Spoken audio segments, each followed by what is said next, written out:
कहानी नीरू की है। पंजाब की नीरू की शादी दिल्ली के राहुल से होती है। दिल्ली कितना बड़ा शहर है ना, लेकिन आप लोगों का घर तो बहुत छोटा है। हमारे पंजाब में तो ये बड़े बड़े घर होते हैं कि मजा ही आ जाता है। कोई बात नहीं नीरू, मैं भी तुम्हारे लिए बहुत बड़ा मकान बनाऊंगा, बहुत जल्दी। नीरू के पिता जहाँ पंजाब के जाने माने व्यापारी थे, वहीं उसका पति राहुल दिल्ली में एक सिंपल नौकरी करता था। माँ, यहाँ तो घी मक्खन इतना महंगा है कि क्या बताऊं। मैं तो तरस ही जाती हूँ घी खाने के लिए। नीरू की माँ को ये सुनकर बहुत दुख होता है। मेरी बेटी को घी नसीब नहीं हो रहा है और ये बहू यहाँ बैठकर घी में शक्कर डाल रही है। देख वनीता, मैं साफ कह रही हूँ, इस घर में जितना घी आएगा उतना ही मेरी बेटी के घर दिल्ली भी जाएगा। अरे, ये क्या बात होती है माँ जी? बेटी का उतना ही करो जो अच्छा लगे। अब क्या मायके से घी और मक्खन तक की सप्लाई करोगी आप? हाँ, मेरी बेटी किसी चीज को तरसे मुझसे बर्दाश्त नहीं होता। अब क्या था, नीरू के मायके में 2 किलो घी आता तो 2 किलो दिल्ली जाता नीरू के पास। एक दिन, माँ, बड़ी गर्मी पड़ती है दिल्ली में। इस घर में तो एक ही एसी है और वो भी ड्राइंग रूम में। सारा परिवार एक ही कमरे में सोता है। हाँ बेटा, वो तो हर घर की कहानी है। यहाँ भी एक ही एसी है। अरे बिल इतना आता है कि क्या बोलूं। तभी वहाँ राकेश आ जाता है। माँ, थोड़ी देर में यहाँ कुछ प्लम्बर आएंगे मेरे कमरे में एसी लगाने। जरा ध्यान से लगवा देना ना माँ। ओए, ऐसे कैसे तेरे कमरे में एसी लगेगा? हो राकेश, एक बार बात तो कर लेता।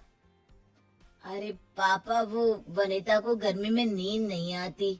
ड्राइंग रूम में सबके साथ सोने में वो अनकंफर्टेबल है, इसलिए। अरे पूरे परिवार के साथ वहाँ तेरी बहन नीरू भी तो सोती है। वो नहीं हो रही क्या अनकंफर्टेबल? समझ रहा है ना? अगर एसी लगेगा तो एक दिल्ली में तेरी बहन के कमरे में भी लगेगा, तभी तू लगा सकेगा। राकेश वनिता को सारी बात बताता है। वनिता करती भी क्या, मन मार कर बैठ जाती है। माँ, ये लोग ठीक नहीं है, क्या करूं मैं? अरे बेटी, यहाँ आ जा, तू यहाँ आकर रह ले। अरे छोड़ दे ऐसे पति को। कैसे छोड़ दूं माँ? समाज क्या कहेगा, लोग क्या कहेंगे? वैसे भी मेरा एक बेटा है मयंक। अरे हटा बेटा, तेरी उम्र ही क्या है? इतनी परेशान रहेगी तो काम कैसे चलेगा? खैर, बात आई गई हो जाती है। माँ को लगता है कि नीरू ठीक है, तो वहीं नीरू के मन में एक ही लाइन चल रही होती है, यहाँ आजा। माँ ने तो बोल ही दिया है कि यहाँ आजा। बस मयंक थोड़ा सा बड़ा हो जाए, इन गरीबों को छोड़कर मैं वापस माँ के पास ही चली जाऊंगी। वो इसी सोच में बाजार में चल रही थी कि मैम, आपका दुपट्टा जमीन को छू रहा है। नीरू जैसे ही उस लड़की की तरफ देखती है, देखती ही रह जाती है। हाय रे, कितना सुंदर लड़का है ये। अब क्या हुआ? मैंने कहा आपका दुपट्टा। तू खुद ही उठा कर दे दो ना। लड़का समझ जाता है कि नीरू उस पर फिदा हो चुकी है। वो उससे उसका नंबर लेकर चला जाता है। अब क्या था, नीरू और रोहित में लगातार बातें होने लगती है। मैं हरियाणा का रहने वाला हूँ, यहाँ एक बड़ी कंपनी का मैनेजर हूँ। अच्छा, और कितने बच्चे हैं तुम्हारे? बच्चे? अरे मेरी तो शादी भी नहीं हुई है। तुम बताओ, शादी करोगी? नीरू शर्मा जाती है। अब लेकिन मैं तो पहले से ही शादीशुदा हूँ। मुझे फर्क नहीं पड़ता, बस तुम शादी कर लो, भाग चलते हैं। बहुत पैसे वाला हूँ मैं, हमेशा खुश रखूंगा तुम्हें। नीरू रोहित से मिलकर सारा प्लान बना लेती है और फिर एक दिन घर से भाग जाती है। दोनों शादी कर लेते हैं। शादी के बाद क्या बात है नीरू, तुम्हें परेशान सा देखता हूँ, सब ठीक तो है ना? हाँ हाँ, सब ठीक है।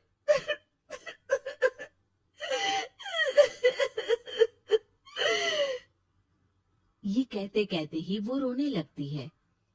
अरे क्या हो गया, रो क्यों रही हो? मैंने तुमसे एक बात छुपाई है और वही बात अब मुझे परेशान कर रही है। रोहित, मेरा एक बेटा भी है, उसका नाम मयंक है। क्या बात कर रही हो, ये तुमने मुझे पहले क्यों नहीं बताया? देखो नीरू, मेरी माँ को मैंने ये नहीं बताया है कि तुम शादीशुदा हो। बच्चा मैं मैनेज नहीं कर पाऊंगा। नीरू को समझ में नहीं आता कि वो क्या करे। तुम उस बच्चे को अपनी माँ को क्यों नहीं दे देती? नीरू चुपके से माँ को फोन करती है। माँ, क्या मयंक को तुम रख सकती हो? बेटा, मैं राकेश के साथ बात करती हूँ। आखिर घर का बेटा वही है, जो वो बोलेगा। वैसे भी बेटा, तूने जो किया है ना, उसके बाद से पूरा घर तेरी बुराई कर रहा है। मैं भी अब किसी से तेरे लिए लड़ नहीं सकती। राकेश बेटा, नीरू ने तो जो किया बहुत ही बुरा किया, लेकिन मैं सोच रही थी कि क्यों ना मयंक को हम यहाँ ले आए। तभी वनीता बोल पड़ती है। वाह जी, ऐसे कैसे यहाँ ले आए? यहाँ क्या भंडारा भरा है? और जिस बच्चे की माँ ने नहीं सोचा, उसके लिए हम क्यों सोचे? नीरू को एक बार तो अपने बच्चे के बारे में सोचना चाहिए था ना। अरे लेकिन तेरे पास भी तो लड़का नहीं है ना वनीता। माँ, वनीता ठीक बोल रही है। कल को वो बड़ा होकर इसी घर का हिस्सा मांगेगा, तो हम क्या करेंगे? माँ कहती भी तो क्या, वो चुप रह जाती है। वहीं नीरू का पहला पति कहता है। माँ, अगर आज भी वो वापस आ जाए तो मैं उसे माफ कर दूंगा। बेटा, गरीबी चीज ही ऐसी है, क्या करेगा। तू तो अब मयंक का सोच। वो बेचारा तो बिना माँ का हो गया। मयंक के खातिर तू दूसरी शादी कर ले बेटा।